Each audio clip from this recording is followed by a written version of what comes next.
The Upward Look for January 12th. The reading for today is entitled, Christ the Mighty Healer. Come unto me, all ye that labor and are heavy laden, and I will give you rest.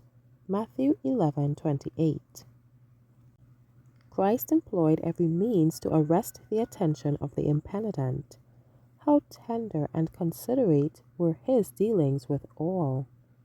He longed to break the spell of infatuation upon those who were deceived and deluded by satanic agencies. He longed to give the sin-polluted soul pardon and peace.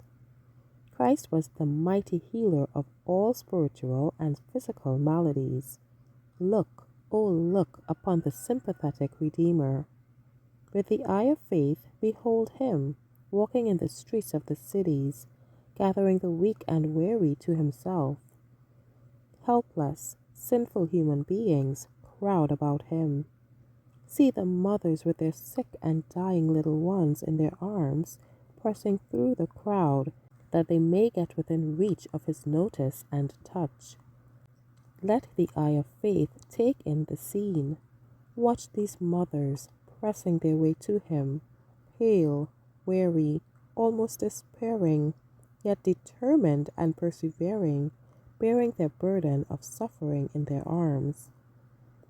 As these anxious ones are being crowded back, Christ makes his way to them, step by step, until he is close by their side.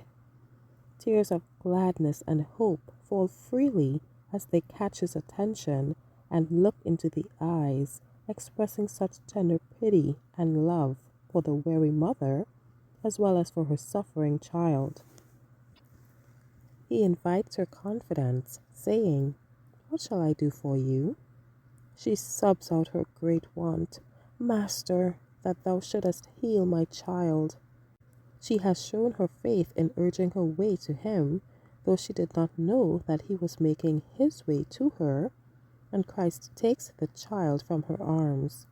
He speaks the word, and disease flees at his touch. The pallor of death is gone. The life-giving current flows through the veins. The muscles receive strength. Words of comfort and peace are spoken to the mother, and then another case, just as urgent, is presented. The mother asks help for herself and her children, for they are all sufferers.